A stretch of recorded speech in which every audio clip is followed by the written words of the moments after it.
फैसल जट साहब, मेरा एक बड़ा अहम सवाल है, मुलजमा को 2 दफा जो है जमानत कैसे मिल गई? क्या पहले केस इतना कमजोर था? और क्या यहाँ पे सिर्फ अमीरों का ही राज है, पैसे वालों का राज है, गरीब इसी तरह धक्के खाते रहेंगे? आप अब इस केस की पैरवी कर रहे हैं, उम्मीद है कि आप इंसाफ दिलवा देंगे।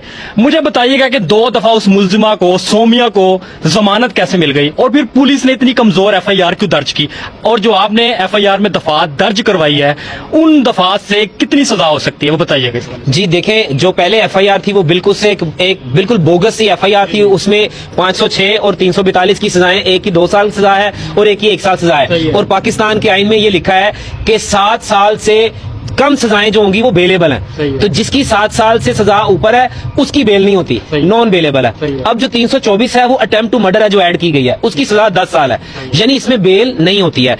कंडीशंस होती हैं इसमें। 328A है, इसकी भी सजा 7 साल है कि आप अंडर द एज किसी भी मतलब इनोसेंट चाइल्ड को आप उसको रखते हैं और हमसे बेजा में रखते हैं, मारते हैं, इसकी भी सजा है। फिर 337 है, जो भी उसके जख्म हुए हैं जिस्म के ऊपर जितने भी, तो ये जो FIR है वो जो पहली FIR थी उस पर तो जमानत हो ही जानी थी कानूनी तौर पर। ये जो अब FIR है ये एक स्ट्रॉन्ग FIR है, मेडिकल भी हमने उसका कर दिया है। तो इंशाअल्लाह ताला मुझे उम्मीद है कि ये 7 के बाद इनकी जो अबूरी जमानत है वो कैंसिल होगी, हमें पूरी उम्मीद है इंशाअल्लाह। सर, तैयबा केस भी था और इसी तरह जो जज है उसकी बीवी, उनको गिरफ्तार किया गया, फिर 3 साल की सजा सुनाई गई, 1 साल में जो है उनको बरी कर दिया गया।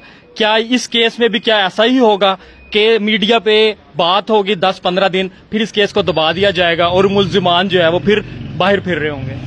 देखिए, मैंने आपको पहले भी बताया कि वो जो तैयबा की केस था उसमें 3 साल सजा थी। 7 साल से कम जितनी सजाएं हैं वो बेलेबल हैं। उससे भी तो कम हो जाती है। अब नहीं, अब ये जो 324 है ये तो अटेम्प्ट टू मर्डर है ना। ये भी तो अभी सुनने में आ रहा है कि लड़की के मुंह में तेजाब भी डाला गया है, जान से मारने की कोशिश भी की गई है, उसकी गले पे निशान पाए गए हैं कि उसकी गले को दबोच के मारने की कोशिश भी की गई है, फिर उसकी टांगें तोड़ दी गई हैं, हड्डियां तोड़ दी गई हैं। इससे आगे क्या हो सकता है? वो इतनी स्ट्रांग FIR हो गई है। तो अब मुझे उम्मीद है कि इसके ऊपर देखें, हमारा मुआशरा जरूर सिफारिश का सिस्टम है, सिफारशी निजाम है। हम सिविल जज सीट का एहतराम करते हैं। हम सिविल जज जो सीट है वो अल्लाह ताला ने मनसब दिया है कि आप इंसाफ करें। अगर सीट पर बैठने वाला शख्स वो उसमें मुलविस हो, या हम ये नहीं कहते कि वो मुलविस हैं, हम ये कहते हैं कि अगर वो मुलविस हैं या उनकी बीवी मुलविस हैं या उनके बच्चे मुलविस हैं, जो जो मुलविस है कानून के कटहरे में आए, बेशक वो खुद जज हो, डॉक्टर हो, वकील हो, सियासतदान हो, कोई भी हो। मैं कहता हूं अगर बच्ची के साथ कोई जुल्म करे उसको सजा होनी चाहिए। मेरी ये आवाज है और मैं इस आवाज पर लब्बैक कहूंगा।